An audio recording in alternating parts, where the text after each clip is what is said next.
Welcome, welcome. Thank you for joining us today. We're going to wait a little bit and just let everyone come in. In the interim, please feel free to introduce yourself in the chat. We would love to know your name, your title, and what your summer plans are.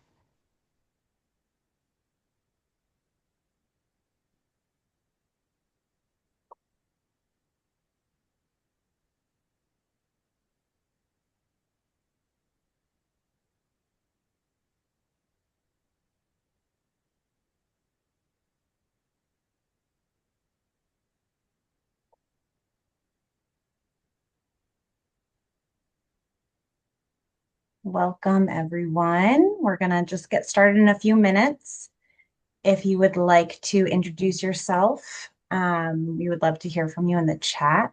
You can introduce yourself with your name, your title, and what your summer plans are.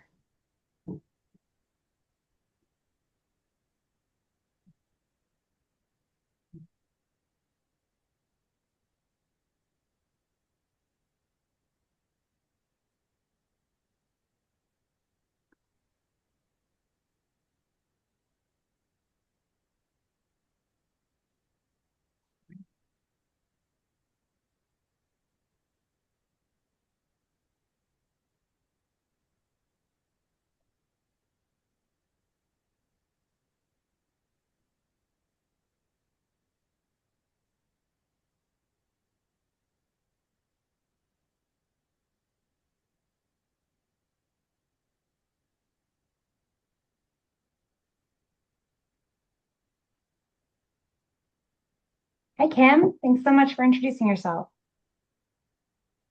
Oh, we love the Jersey Shore. That sounds great.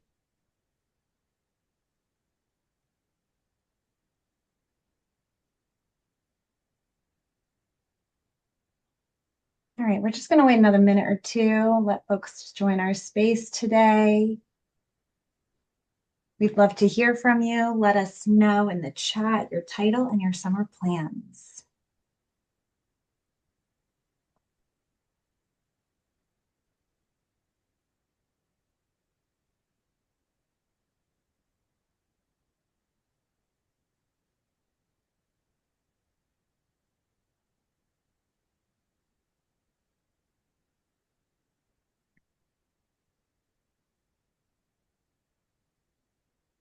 All right, let's get the ball rolling. Thanks so much, everyone, for joining us. When the numbers don't add up, retaining talent with purpose, not just pay. This is a really important topic that we're hearing right now, and we wanted to shed some light on additional ways that we can support our teachers and our staff in schools. So thank you all for coming. My name is Joanna.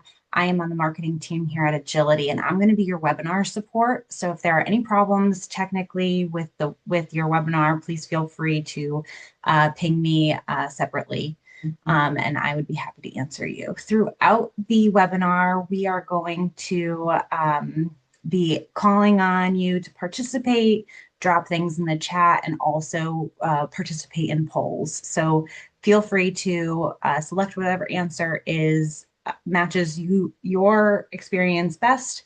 And if there are any problems, feel free to ping me. We'll be recording this webinar and we'll send out an email later this week with the recording and a few additional resources for all of you. Without further ado, I'm going to hand things off to our hosts. We have Jen from Agility Consulting and Julia from Schoolhouse Consulting with us today. So thank you so much for being with us. Hey everyone, it is wonderful to be here with you all today and talk about one of, I think, Julia and I's favorite topics, which is around how you can retain talent with purpose, not just pay. So a little bit more about me. I am an associate partner at Agility Consulting. My pronouns are she, her, hers, and I'm located north of Boston. I actually started my career as a scientist, and I have my PhD in cell biology. And I was a cancer researcher for 15 years, both here in the US as well as abroad in London, England, before I became a mom. And I didn't see a space for myself in the sciences anymore. I knew I wanted to be home when my littles were little, and I couldn't do experiments from my living room. So I pivoted all of those research and analysis skills into compensation and started at Agility almost 9 years ago now as a co-founding member of their compensation team. Over the last 9 years, we've built that into our talent equity consulting team.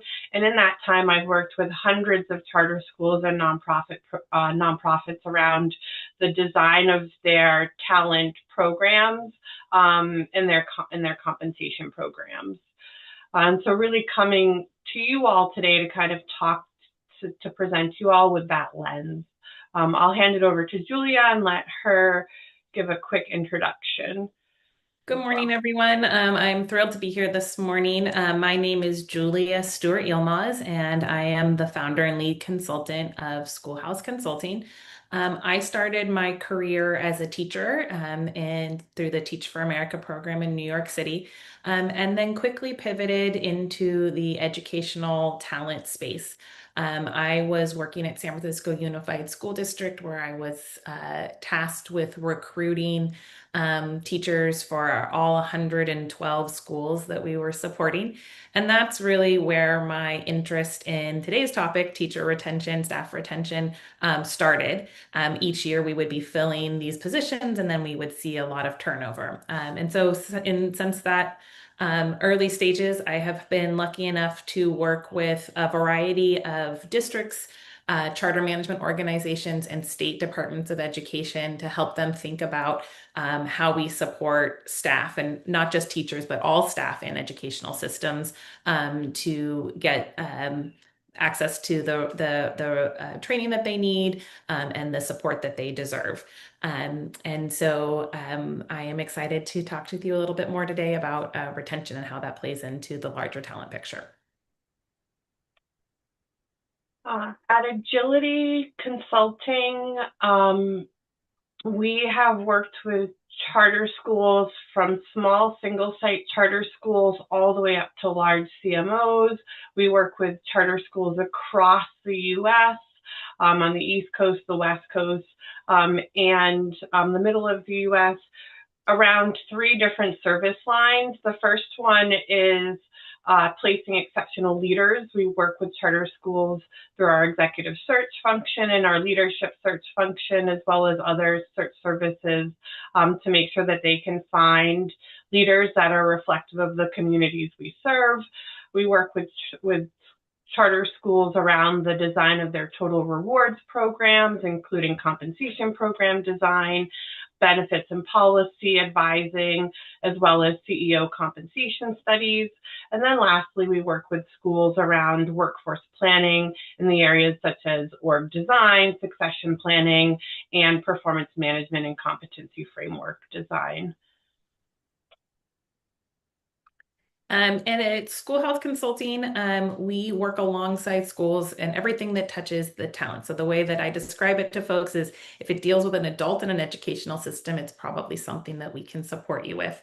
Ideally, we want to empower schools with the right tools, people, and systems to be able to get the strongest adults in their schools and in their educational systems to help them achieve exceptional results for students. So we do that through direct placement of candidates. We do that with help working alongside school districts to help them identify and develop their recruitment strategies. And then we also work with them in home offices to make sure that they have the right organizational systems and structures to be effective. So we're going to kick it off to hear a little bit more from you all. I would love if you could please drop into the chat, or sorry, answer the poll about how worried you are about retaining staff, particularly in this environment. We know that a lot of schools are now facing a more budget constrained environment than they have in the past. So just go ahead and if you can, the poll should pop up. And if you want to go ahead and take an opportunity to answer that, we'd love to hear from you.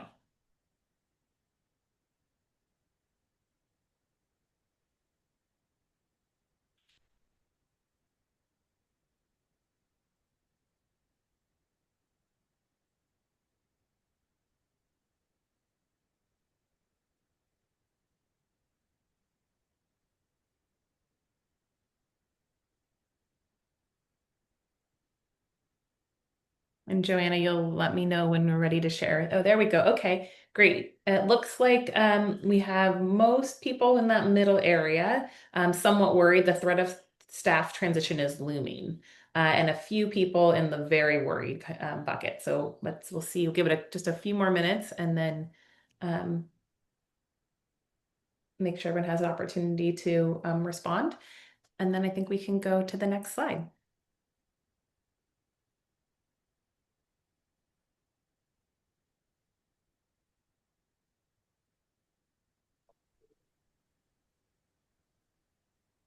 All right, I'm gonna keep us going and close the poll. I didn't see more responses coming in. Really, what are some of the challenges that charter schools are facing? One of the first ones is that large unions and districts can negotiate large pay increases. So in the last 2 to 3 years, we've seen districts such as Oakland Unified, LA, New York City. We've seen unions in those districts negotiate pay increases upwards of 15 to 20%. And while districts, oftentimes have the budget or can find the budget for those sorts of increases, charter school budgets are tight. They're tight because we know expenses are continually rising. We know that inflation is slowing down, which means that per pupil funding isn't keeping pace with increases in expenses. We know that in many states, student enrollment is dropping, and we also know that a fair amount of federal funding is potentially going to be cut in the coming months and coming years. And so that makes budgets really tight at charter schools. It makes it hard for them to keep pace with districts and unions that are able to make negotiate large increases. And on top of that, you also have a shrinking talent pool. We know that the workload that folks bring home is very high. It can lead to burnout. We know that teaching at times can suffer from a poor reputation. And then we also know that there aren't always a lot of pathways for staff to grow their careers within schools. And so that can make it really hard to retain teachers. And so when you have a limited budget and you're competing with school districts that have more resources and more opportunities for a shrinking talent pool, it makes it just that much more important that you retain the staff that you have within your schools. And so before I get into that, or before we kind of get into the solution, just want to quickly go through some numbers. So the annual cost of teacher turnover in the US is a staggering $7 billion. Yes, it's billion with a B. That includes the cost of recruiting, hiring, and training new teachers to replace those who leave. If we get a little bit more specific and look at charter schools, we see that the average annual teacher turnover rate for charter schools is 25%, which is compared to 15% for traditional public schools. That's a significant difference. 25% is 1 in 4 of teachers leaving every year. And that can create a revolving door effect, which makes it hard to build a stable and cohesive school culture for staff and students. And then the last point I want to bring up is that we also know that graduation rates increase by 20% for schools with lower turnover. So when staff stay, they build stronger relationships with students, they understand their needs better, and they create a more stable learning environment. And then students benefit from that continuity, and it shows in their performance. And so reducing staff turnover isn't just about saving money or improving statistics. It's also about creating a better environment for both staff and students where schools can achieve their desired impact. And so today we're going to talk about one solution, or I would say kind of one big picture related to this, which is your total value proposition, or as we call it at Agility, your TVP. And we'll talk about kind of several areas within the total value proposition. Ultimately, your total value proposition is everything you offer to your staff. It's the complete set of benefits, rewards, and experiences that you offer to them in exchange for the work that they do for your school or your organization. It's why someone would want to work for you and stay with your school. At Agility, we think about it across 5 different buckets. We think about it across the attract bucket. We think about it across engage, grow, assess, and rewards. And we'll tell you a little bit more about those as we kind of move through the presentation today.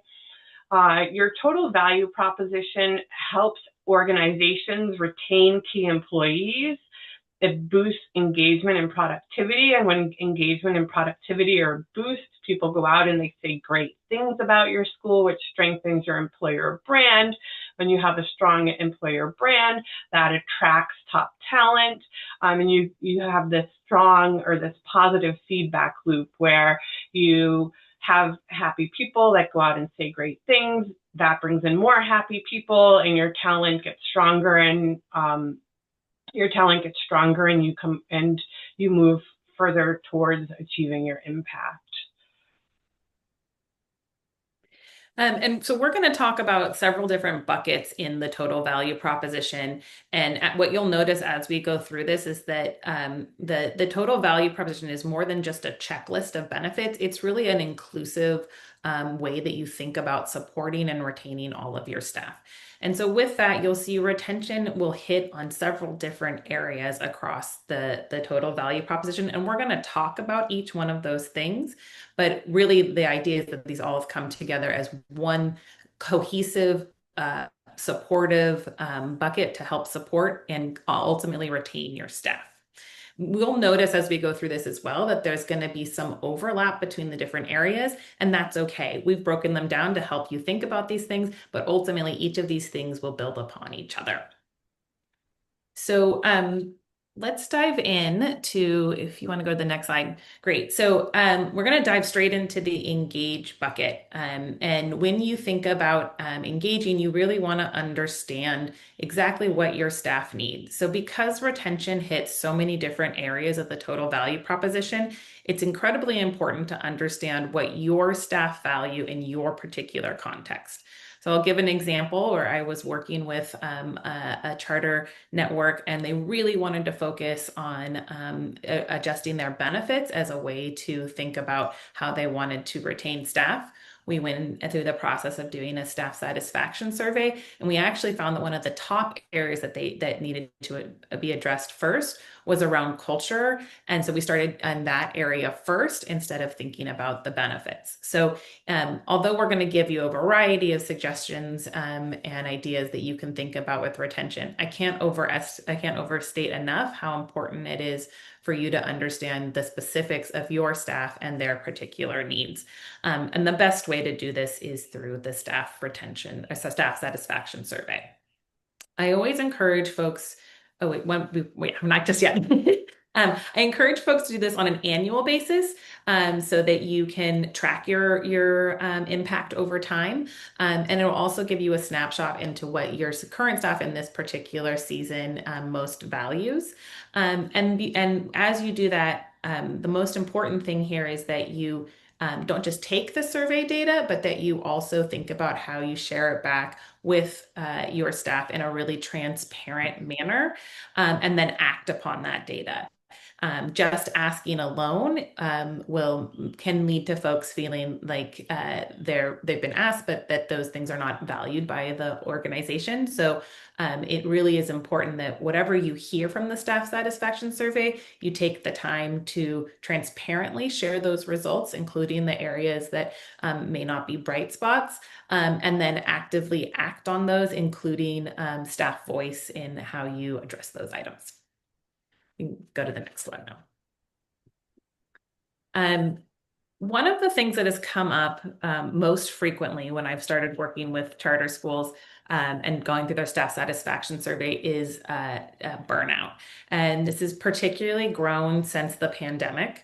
There is a national study on teacher satisfaction through the RAND Corporation, and they have found that this is one of the primary reasons that staff are leaving not just schools, but school systems in general is feeling overworked and burnt out by the workload. So if you do your staff satisfaction survey and you find that this is an area where there is considerable need, I would really encourage you to prioritize this as an area to focus on. Some of the things that we have seen that have been particularly helpful and useful in addressing these are listed here on the slide, and I'll go through each one, but really thinking about how you staff your schools and your district offices, and really trying to think about what you can do from a flexible staffing model. I've seen great things with team teaching or co-teaching models that allows not only a breadth of experiences and additional adults in the classroom, but also can reduce that prep time for teachers that can really be an additional load that is taking away from the time that they're spending directly with students. A couple other things that I want to touch on are really providing some targeted downtime. It's become more and more the norm to see charter schools do a winter shutdown over the, excuse me, Christmas and New Year's holiday. And that time when everyone across the organization can expect no emails, no professional development, no other things, really provides that space to rest and revitalize as you go into the new calendar year.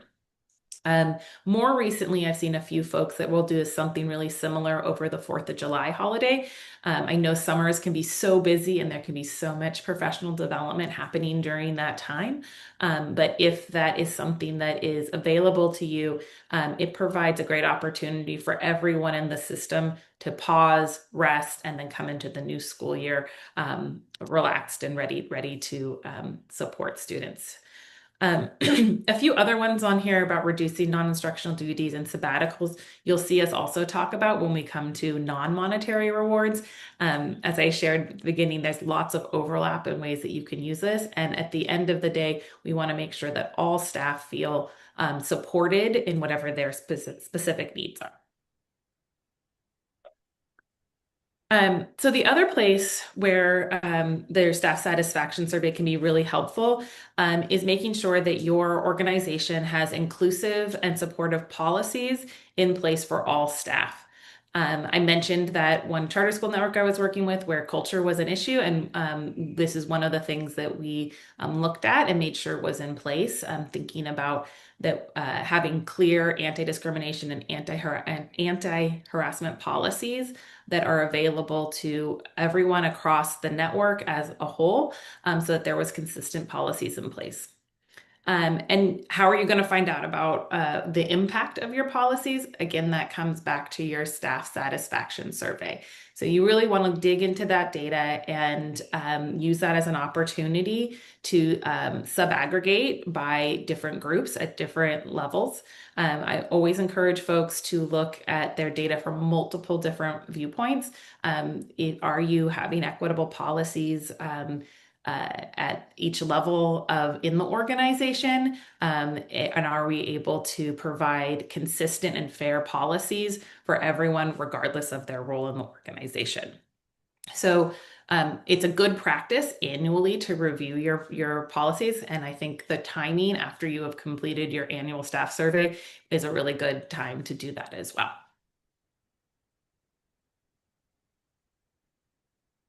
Okay, so we talked just about our policies, which are kind of our big picture tools for retention, and then your culture and working conditions are the day-to-day ways that folks experience those policies in your organization. So when we talk about improving culture, some folks say, well, that feels really vague and unspecific, but there are really strong and specific things that you can do that support culture and working conditions, and these are critical, often overlooked things that will support and retain your staff. So setting really reasonable and clear expectations so everybody knows what is expected of them is a critical first step. And then making sure that you have support to achieve those things. So do you have the materials and supplies that you need to be effective in the role that you are in?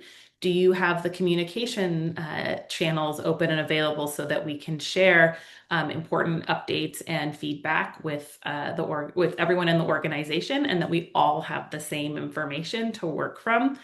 And then finally, do the adults in your system feel respected and that they have the autonomy to be effective in their roles?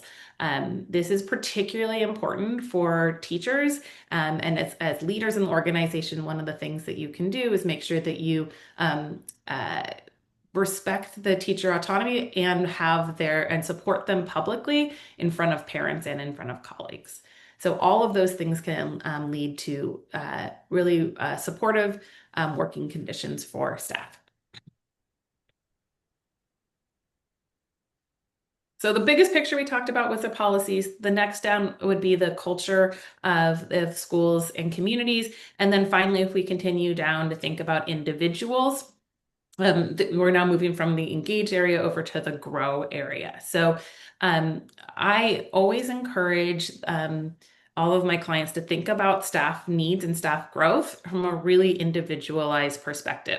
We use the staff survey to give us trends and to inform how we do our policies, but we also want to know down to a really specific level, what does each individual need and value in the organization?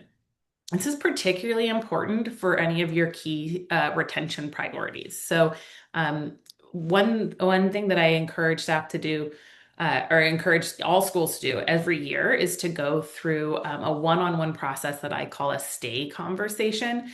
So I recommend doing these in the winter, and essentially a stay conversation is just having a conversation with each individual and saying, what would it take for you to stay on our campus during this next year? For your high performing staff, that's a great opportunity to let them know how valued they are on in your department or in your school, and let them know that the contributions that they are making are important and lead to the overall impact of the organization. And one of the reasons that you value their contributions and that you would want them to stay.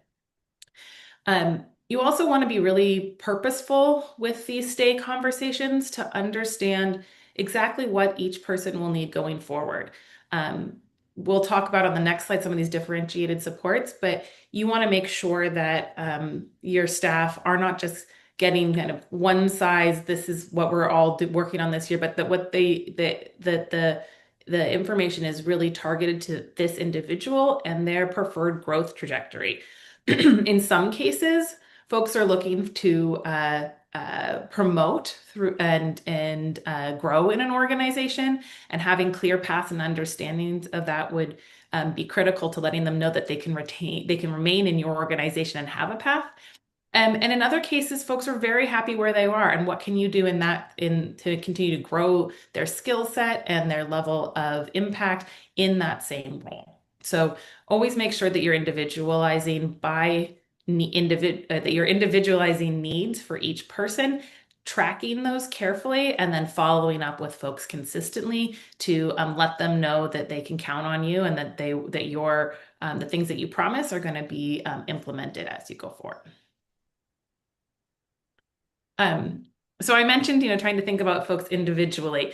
I cannot tell you how many times I've seen professional development where they'll do the same thing for everyone across a school or a district. And I think if there's any former educators on the call today, we've all sat through those professional developments where you're like, this has nothing to do with what I'm working on right now. And that type of mandated attendance that isn't relevant to you can really feel like a waste of time, particularly with some of those other strains that we talked about with on the burnout side.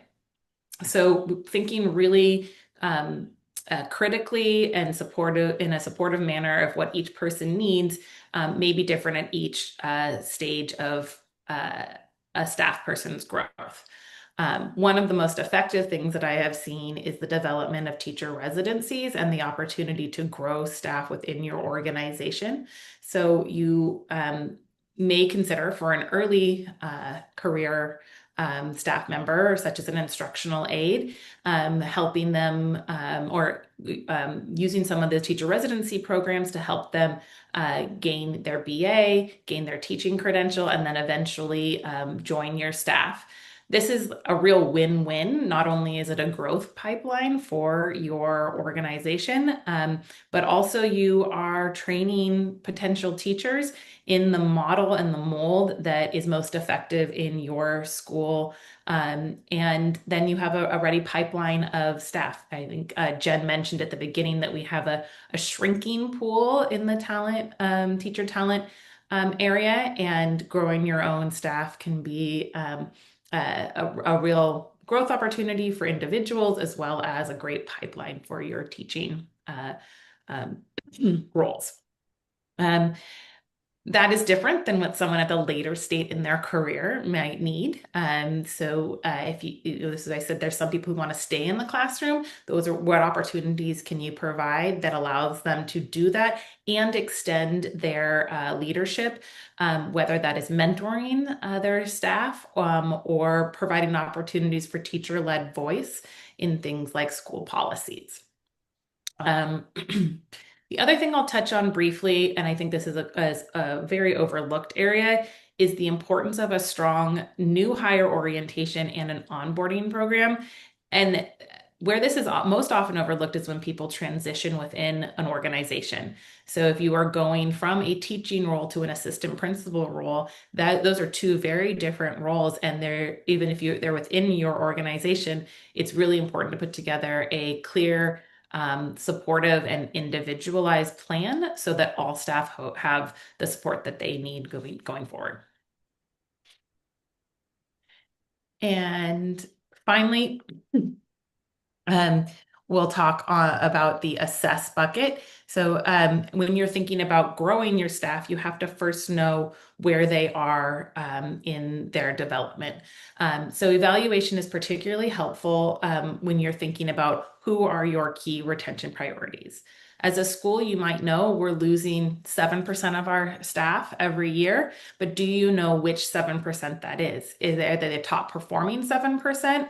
And those are the folks that you really want to hone in on and be able to provide the supports that you need to maintain those staff at your campus. Or those staff that might need to be counseled out. That's a very different conversation than the staff that you want to retain. And through really strategic evaluation, retention, and counseling out, you can continue to improve your overall teaching force effectively. The other thing where as evaluation is helpful is looping back around to that grow conversation about where people want to be and what supports they need to be successful in that role. So if you have someone who is aspiring to another role within the organization, you can use your evaluation conversations to help support their growth along that trajectory. So I've spent some time talking the non-monetary ways to retain folks. If you have any questions about what I've shared so far, please feel free to drop them in the Q&A. We'll have a time at the end to answer those questions. But now I'm going to turn it over to Jen to talk about some of the monetary ways that you can think about retaining staff. Hey everyone, so I'm going to talk about the rewards bucket and start with salary, naming that today my focus is going to be less on things that impact your budget and more on the things that you can do that either have low or no budget impact, but that still have great outcomes on retention. And really this starts with kind of the story that I've in the past worked with two different clients. I worked with one client that paid at the 75th percentile, so they're paying at the top of the market, and they had high rates of turnover. And then I worked with another client that paid at the 50th percentile of the market, so kind of paid in the middle of the market, but had really high rates of retention and really low rates of attrition. And when I dug into it to understand a little bit more as to why, what I noticed was that the organization that was paying at the top of the market was competitive in one bucket, the rewards bucket, but they weren't competitive in their other buckets of their total value proposition. And in fact, they had some really big gaps there that were leading folks to leave. Another thing that I identified kind of when working with these two clients is that the client that was doing a really good job of retaining their staff while paying, in the middle of the market was doing weren't necessarily putting a lot of money into pay. They're putting a lot in, but they weren't going above to the top of the market, but they were doing some other things that were really meaningful to their staff and helped to build trust and helped to build retention related to pay. And so what they were doing is they were centering pay equity by focusing on clarity, consistency, and belonging. They were looking into and running regular audits around their pay to ensure that staff were being paid fairly across the organization, and they were sharing back their high-level findings with staff transparently. And then they had ensured that their salary structure was tied to and was meeting their talent strategy. And so I'm going to dig in a little bit more around each of those. So at Agility, when we talk about pay equity, we talk about it through the lens of our pillars of equity. These are pillars that we use when we're working with organizations to help them develop solutions. The three pillars are clarity and transparency, fairness and consistency, and inclusion and belonging.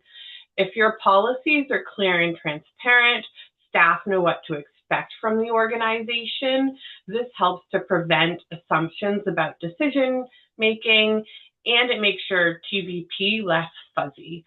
And that all helps to start to build trust among staff and build loyalty and increase retention.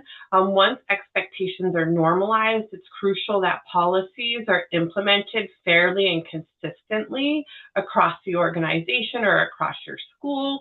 And if you have multiple schools, across all your school sites and your central office.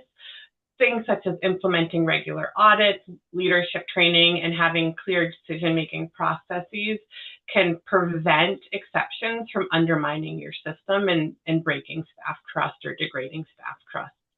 And then finally, if you have clear and consistently implemented policies, they only work if they impact all staff similarly, no matter their identity, department, or role. And so it's important to prioritize inclusion and belonging to ensure that your policies don't leave segments of staff feeling undervalued, isolated, or disadvantaged.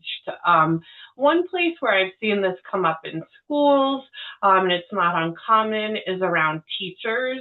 Because teachers are oftentimes the largest body of staff, they have the loudest voice, and they're also at times can be held in higher regard compared to other staff within schools.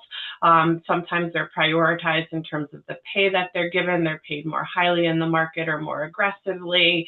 And that can leave other groups of staff feeling left out and undervalued, and can hurt the overall culture of the school.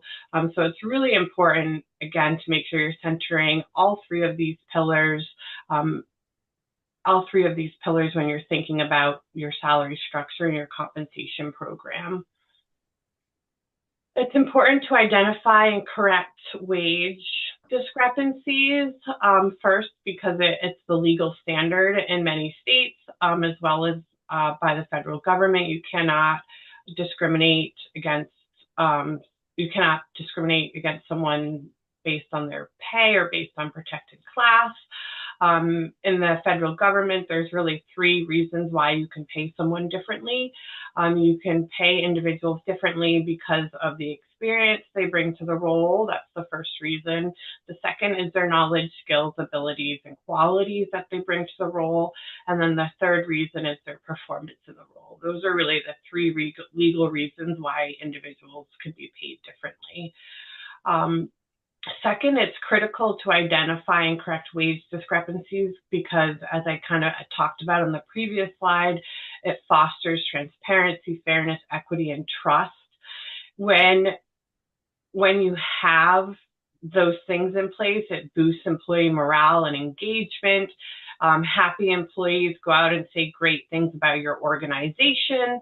That increases attraction and retention within your organization, and you're in that positive feedback loop. It also supports performance and productivity because happy staff do good work, and it promotes diversity and inclusion. Because folks want to be in a place where they feel valued and they feel like they belong. Identifying and correcting wage discrepancies allows you to ensure that decisions that are being made based on objective data and not bias or assumptions. So you can make sure that you're making decisions based on the data, not on other things. It helps to address systemic inequities because when you rise the boat, when you kind of rise the water for one boat, the other boats around it will rise up to meet it. And in that way, you kind of start to have that ripple effect and get to address those broader systemic inequities as other organizations meet you where you're at. And it allows you to align with your organizational values. Many charter schools have missions and values centered around equity and social justice. And so running equity audits, not only for pay, but Julia brought this up earlier around performance and other systems within your organization, allows you to ensure that your talent practices align with your values and it reinforces your organization's commitment to equity in all aspects of its operations.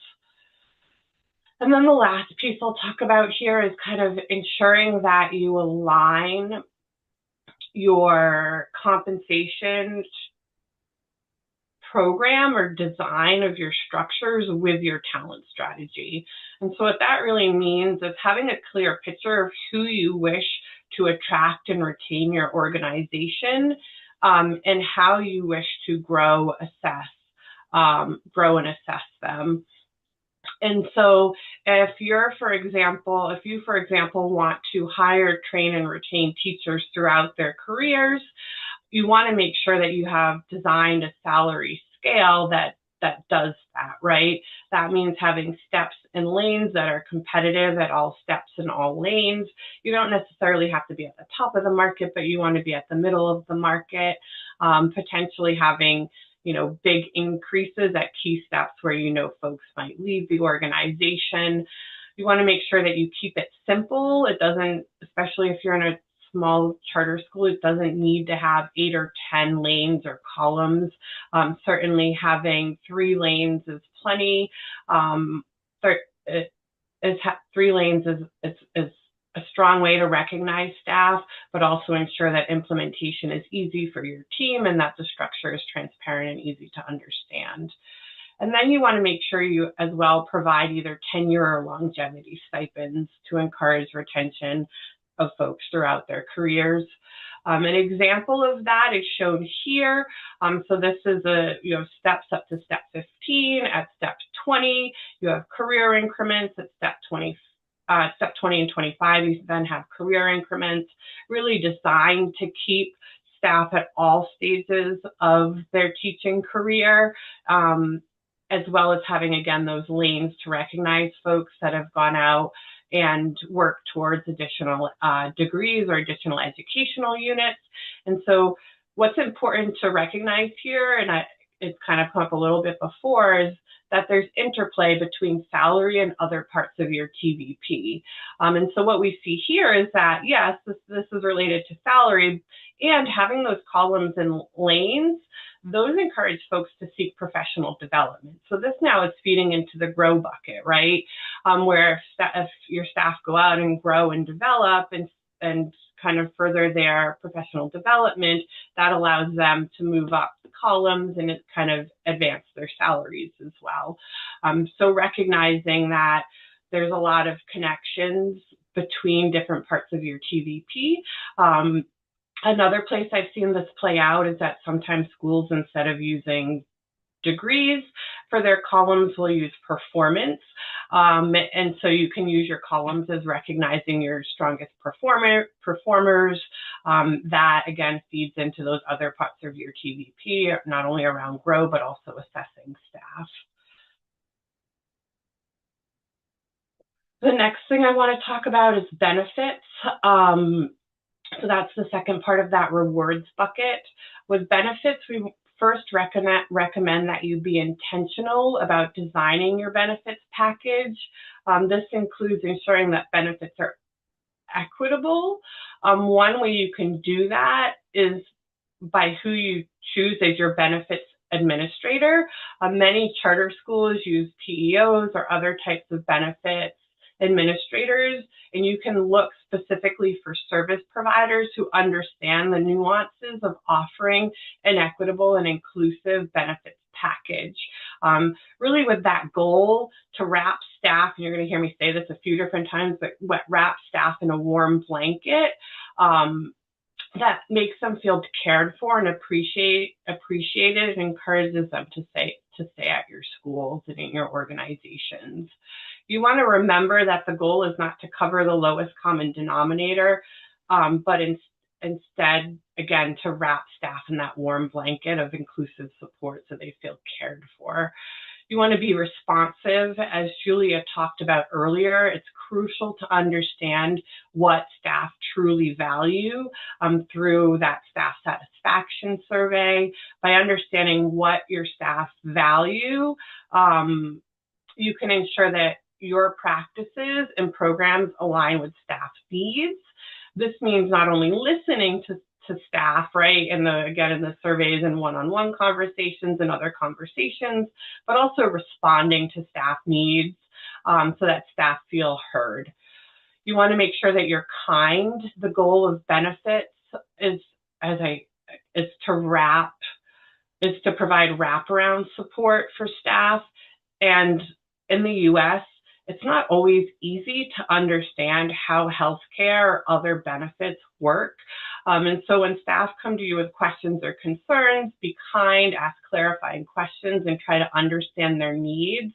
You may not be able to fix everyone's problems, but a listening ear and kindness go a really long way, again, in folks feeling cared for and valued by the organization.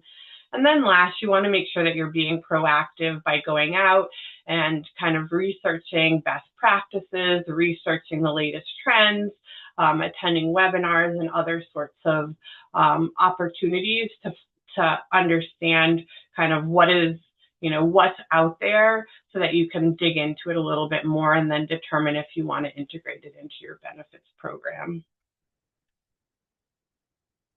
In terms of kind of what benefits or understanding benefits, we want to understand what benefits do our staff value. That's where that staff satisfaction survey comes in, as well as one-on-one conversations and other conversations with staff. And then we want to also ask, can we be flexible in what we can offer? So some things that we commonly see are things like additional PTO or flex Fridays, sabbaticals, tuition or student loan support, full family benefits, retirement or pension. Many of these support people in different places in their life. Full family benefits might be more important to a staff member that carries benefits for their entire family. Retirement or pension might be top of mind for someone who's looking towards transitioning out of the workforce and into retirement. That might be top of mind for them. And so really, when designing this, thinking holistically, how are we ensuring that we're meeting the needs of different groups of staff within our organization? Again, and also important here to point out that many of these benefits feed into other areas that we talked about today. So things like PTO, flex, and sabbatical, that touches wellness as well as rewards. So it feeds into that engage bucket of our TVP. It's also important to recognize that retirement can be more than just pensions. You can offer other vehicles such as 403Bs, um, and use that as a retention tool. So with a 403B, they can be structured to have a vesting period, which encourages folks to stay until they're vested. You can also have employer matches that increase with tenure. So there's ways to kind of use specific types of benefits to encourage folks to stay. In fact, it's one of the reasons districts have such strong rates is the pensions that they offer, the state pensions that are offered to staff. And so that kind of will finish up our benefits piece, and then I'll move into our last piece, which is just around recognition. And again, really focus today on what are some forms of effective non-monetary recognition. So where you get a lot of value out of them without increasing that bottom line. So there's things like public recognition and praise, such as shout outs during staff meetings. I love shout outs. Other forms of recognition, such as peer-to-peer recognition through appreciation circles or kudos walls, as well as recognition through storytelling. At Agility, we do something called Stories of Impact during our team meetings, where we talk about different clients we've worked with and the impact it's had on their organizations. Those are all great ways to recognize your staff. There's also other forms of recognition, like giving folks opportunities for growth and leadership. As Julia talked about earlier, thinking about where folks are in their careers and then giving them the appropriate opportunities related to their career. There's opportunities to give folks a voice and autonomy, so allowing them to have input or decision-making power around policies that are being developed. There's personal acts of appreciation, such as handwritten thank you notes. One great story I have here is I was working with a client, and they were really struggling with their recognition bucket. And so we went in and we talked to teachers and we said, what's going on here? And the teachers said, well, our coaches come into the classroom and they sit for 5 or 10 minutes and then they leave and we never hear anything. Could they leave us a thank you note, like when they leave the classroom, that says one good thing or one great thing they saw us do in the lecture or during the class we were teaching? And just that little small change was able to pivot how teachers felt about coaching and how teachers felt about their own professional growth, just by receiving kind of those appreciation notes and that recognition of what they had done excellent that day. And it also made it a lot easier for the school to have a coaching and training and growth model. And then the last one here is around flexibility and well-being, which we talked a little bit about in the last slide around benefits. Again, recognizing that many of these forms of recognition overlap with other areas of your TVP, such as culture, growth, alignment, and well-being. And so with that, I'm going to finish up and open it up for question and answer. Thank you so much, Jen and Julia. That was so wonderful. I know I learned a lot. I hope everyone in the audience did as well. Please feel free to drop any questions that you might have in the chat or in the Q&A box. I will keep an eye on both. I did see a few questions come in while the presentation was going on, so I'll start with those. What does a stay conversation look like in practice, and how can leaders ensure they're meaningful rather than just procedural?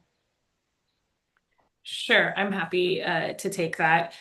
So what I would say is if you want to start with the stay conversation, the first thing that I would do is pull your whole roster of your staff on a school campus and then think about which of those staff, and you can pull your data alongside with it, but which of those staff are going to be those that are your top retention priorities.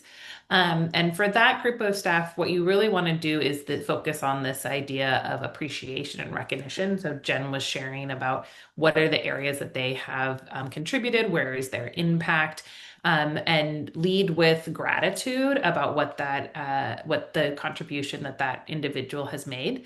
And then the next step is to listen. What does this person need in order to feel valued and supported in this particular phase of their career and in this particular environment?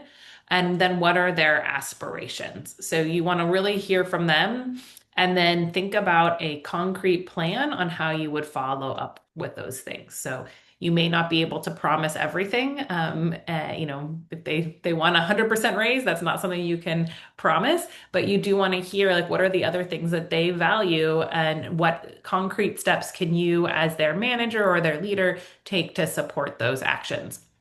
And then the most important part of this is the follow through. So you don't want to just have the conversation one time and then they never hear from you again. Where are the other points in the calendar year that you can touch base with them?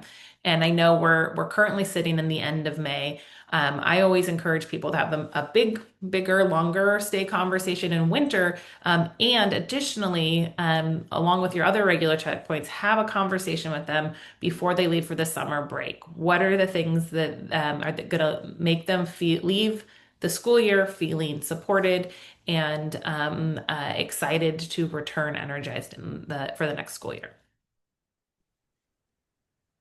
Thank you so much. Jen, do you mind just going to the next slide? We have a survey. I know we're getting close to time, so I don't want to go over here. We have a survey. We'd love to hear from you. If you have any other follow-up questions, you can drop them in the survey and our team will get back to you with answers. Like I said at the beginning, we will send out a recap email with the recording of the webinar and additional contact information for our two hosts today. So if you have any follow-up questions, you can reach out to them directly. But I want to thank all of you for being with us today and for taking time out of your very busy May. I know that the school calendar can get very busy this time of year. So we just really want to thank you all for being with us and taking time out to learn and learn how to support your staff the best. So thank you all for being with us and look out for future webinars from us. Have wonderful summers, everyone. Thank you. Thank you, folks.